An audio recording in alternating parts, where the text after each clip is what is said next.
Can you share, each of you, what your personal purpose is and how does that translate into the work you do? Maybe, Alberto, we'll start with you. Sure. I discovered through my experience as a leader that my purpose is to bring the people to their best version of themselves and to maximize their potential, which of course is very functional of what I'm doing. But I don't think this was necessarily a functional choice, because I had to do it, because it's simply something that I discovered myself that I really want to do every day. That's what I'm interpreting my role for. Thank you. So I'm going to take you back a little, actually, and tell you a bit of the story of me to explain my personal purpose. So when I was born, I was given up for adoption as a baby. And I was adopted by a really hard-working family who didn't have very much. I was adopted in 1969. And the accent might give it away. I'm from Belfast in the north of Ireland, Northern Ireland. And 1969 was the very start of the time that is known as the Troubles. So for the first 30 years of my life, I was living in a conflict and grew up and was educated. So my first lucky break was my adoption. And then my hardworking parents, even in that crazy backdrop, made sure I had a really good education. My sister and I were the very first in our family to ever go to university. Belfast, Northern Ireland, was a place of very little opportunity. So, to my personal purpose then, similar to you, Alberto, actually, to make a difference, to create opportunities for young people to thrive and reach their potential. And I think that really has showed up for me in some of the things I've done, like create award-winning apprenticeships, through to now me being in a really privileged role in Deloitte, where I look after our 27,000 people in the UK, and I have the joy, the challenge, the privilege of making a difference in their lives every single day and try and make it a great place to be and work and thrive. I love all of that, and it sounds like you both have a commitment to that why. It's something that is driving you. What if we expand that a little bit bigger? Because I think the stats are fairly staggering. Something like 85% of employees are not engaged in the workplace. What role does purpose play in engagement, or why is it important that organizations perhaps have a defined purpose? Well, I lift that one first. It's so important. And actually, if I've been in Deloitte for 35 years now, and if I think of the shift over all of those years, and just right now, the demands of shareholders, regulators, of our people, our employees, of society, in who we are, what do we stand for, what's important to us, our values, how are we going to show up? It goes so far beyond just core products and services. So it is massively important that organizations are clear on their why. What are they there for? What's their North Star? And importantly, those values too, purpose and values. How are you going to show up every day? And what can people expect in doing business with you? So, really important for us in Deloitte. It's dead simple. Our purpose is to make an impact that matters for our people, for our clients, for society. And then we show up every single day with our values, front and center. And that is the how people, can expect to get us every day, all day long. That's awesome. I think purpose is important simply because I never saw in my life, actually, before doing business, I fancy myself. I thought I was a good volleyball player, so I tried very hard to play volleyball, but obviously I was not the good one.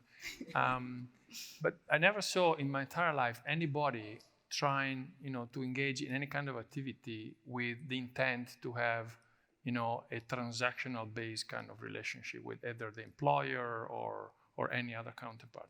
I always find people, they want to do a good job, and they wanted to know why they're doing, and they wanted to create something nice or something, long-lasting or creative value for somebody.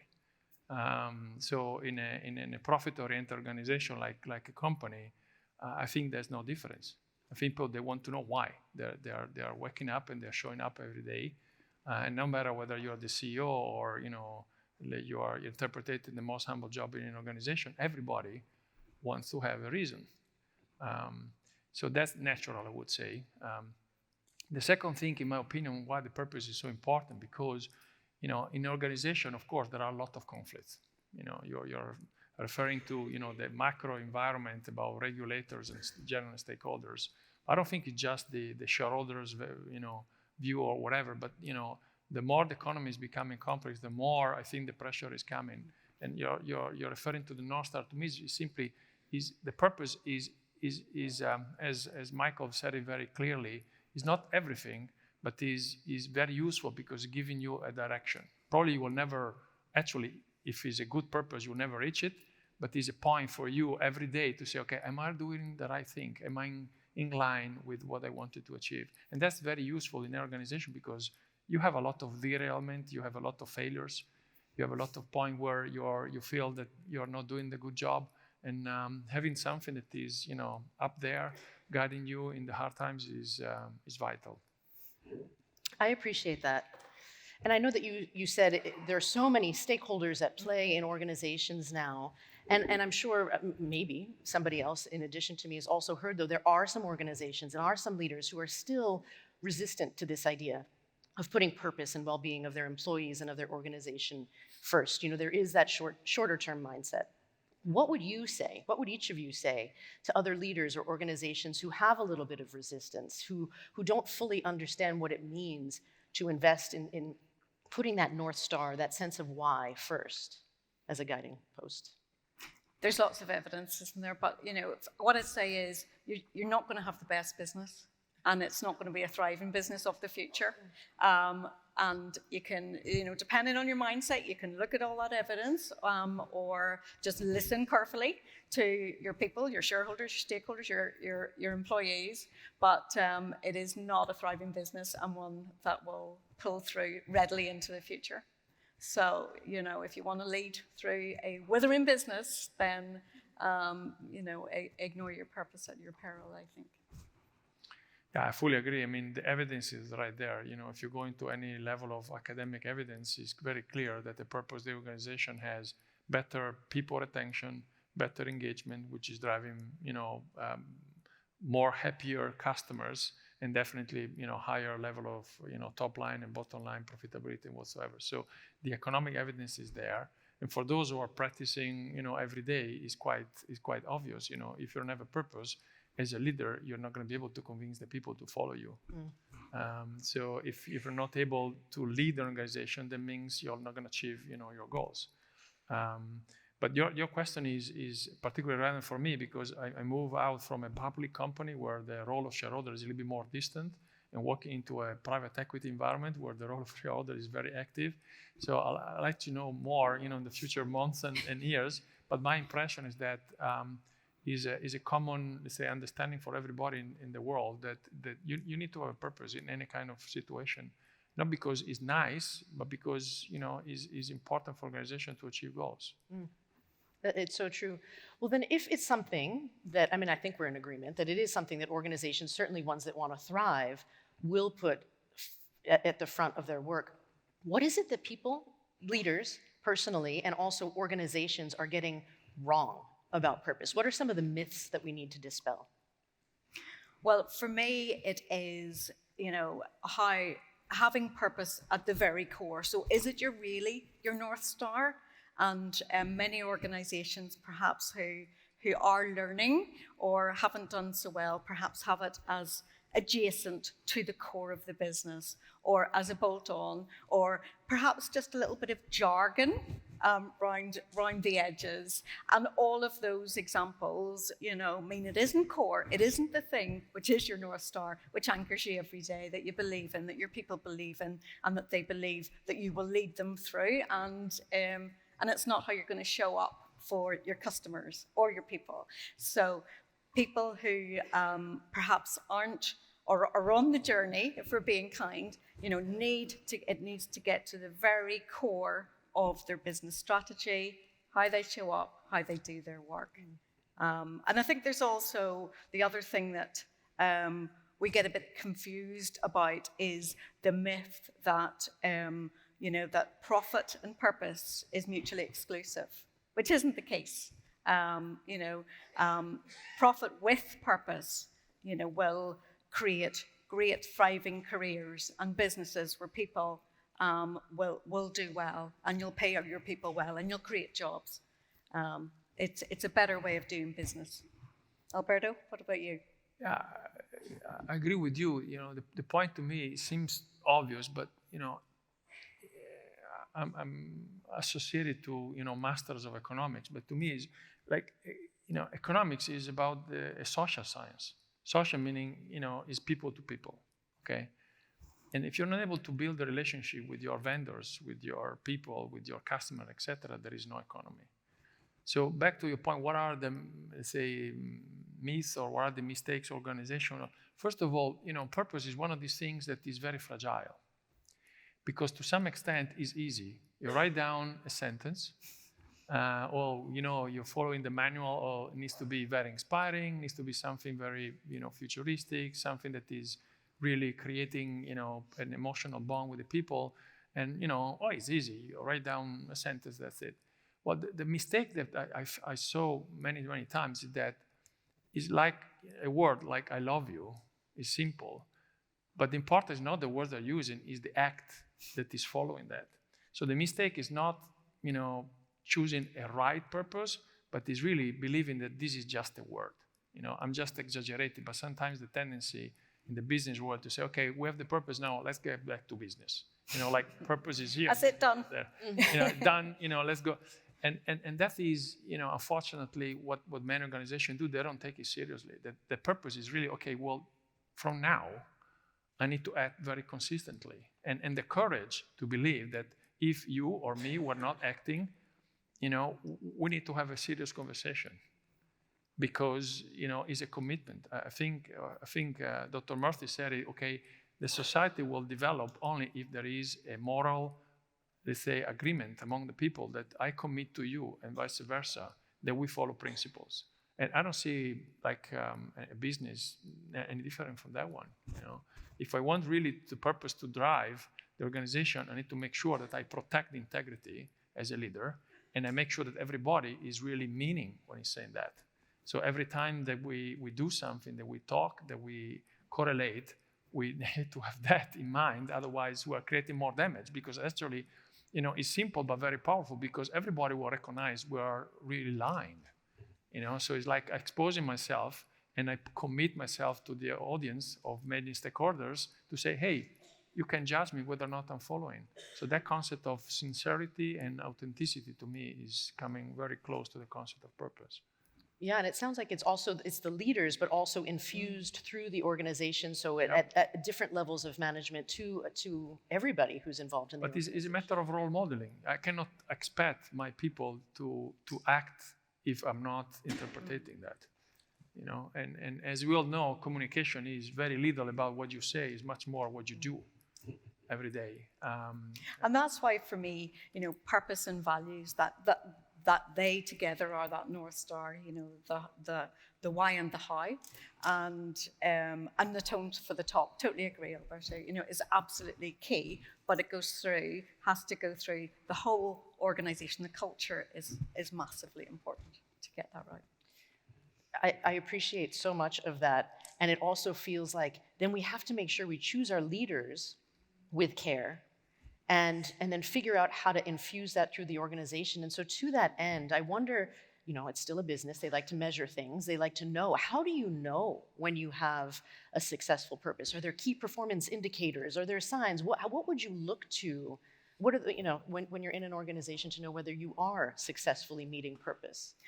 And you have to measure it, because it goes back to my point where if it's not core to your business and your business strategy, then you're miles off where you need to be. So as you would measure your sales or your revenues or your profit, you absolutely do need to measure purpose. So there's a number of ways to pull through KPIs. For us in Deloitte, we have a great measurement tool now that we use, the power of purpose. So that's really helped us to look more broadly at the things that matter to us. And we measure that. And then alongside that, in our leaders' objectives, so our partners' objectives, we have purpose measurement as well, how they show up and have delivered on it each year. So the layering out of all of that hopefully will help us move much more at an accelerated pace on our purpose journey. We've all work to do on it, but measurement's really key. Yeah. So I agree. At the end of the day, if the purpose is working, you have happier people and you have happier customers. And a balance sheet or a cash flow or a P&L or whatever is a lagging indicator because it's looking at the past. It's looking at what you've done. To lead an organization, I think it's very important to understand what is the best prediction possible of the health of the business going forward tomorrow, not what happened yesterday. And to me, it's very simple. If your people are happy and if your customers are happy. So it's not something that you can do on a quarterly or on a monthly basis. You need to do it every day. And in my personal practice, two things are important. One, you measure, how customers are happy, meaning you need to know every day, especially those customers that are not happy, why they're not happy, what you're going to do about it. And that's very powerful because if you're able to make a connection back, to the theme between your supervisor, like the first line of management, which is managing the rest of the organization. Typically this is like a small portion of the organization, which is managing normally like 70% of the rest of the organization. These people, they play a crucial role because those are one that are supposed to listen to the detractors, technically speaking. The detractor will tell you where the process is broken, where the service is not rendered, where you are destroying value and not creating value for the customer. So the magic happens that if this supervisor, they have the training to convert the voice of the customer into actionable questions for the people, automatically you have both of the best words. You have happy people because they found solutions, back to my point, everybody wants to find solutions, and the customer will be happy. So to me, the way of measuring is what is the level of intervention of the people from bottom up. How much of the innovation, how much of the change, how much of the digitalization is really created from the bottom organization, not top down. Because to me, the perfect state as a leader is like we are on a stage in a theater, is that you are a conductor. I don't make music, I don't know how, I'm working in an industry now that is very new to me. So I don't know how to build a wagon, how to design a wagon, how to lease a wagon. All I can do is to put my people in the best condition possible to do, their job. And that's to me, the leading indicator. If I go around, and normally I want my people, including myself, to be 80% in front of my people. Because if I see them, if I talk with them, and I don't need to have a P&L to understand whether they're happy or not. I go around and I shake hands and understand, are they happy or not? Do they have a good working, environment? Do they have, the condition to perform at their best? Do they have good tools? Do they have a good salary? Sometimes we make things very complicated, but for instance, my first question when I go around all the countries, the location is the payroll paid with precision? Because, we tend to make it very complicated, but for many of the people is, okay, can I get my payroll in time to pay my mortgage or not? And we believe that purpose is very complicated, but at the end of the day, it's these small things that are making the difference, for many people. Yeah, so I believe in small things and small. So, that was my favorite measurement. I leave you with this simplicity, okay? So I was traveling in many, many locations in Europe, and my first measurement of effectiveness of the leader was how long will it take for the leader to gather the people around her about him. Because if the people are not automatically drawn into the leader, and when the leader say, hey, we have a town hall, if it's taking more than, 30 seconds for the people to come and gather, that means something is broken. So I know right there, and this is a proof that I have over and over, I don't need to look at the P&L afterwards because I know it's not working. That's incredible to Fascinating. hear that, Yeah. right? Brilliant. Because it's not the top down, it's not just the numerical, it's that human understanding of one another's behaviors and interpreting the relationship, and it comes back to that connection and sense of purpose. That's wonderful. Well, thank you both so much for your time. Thank you. I appreciate it.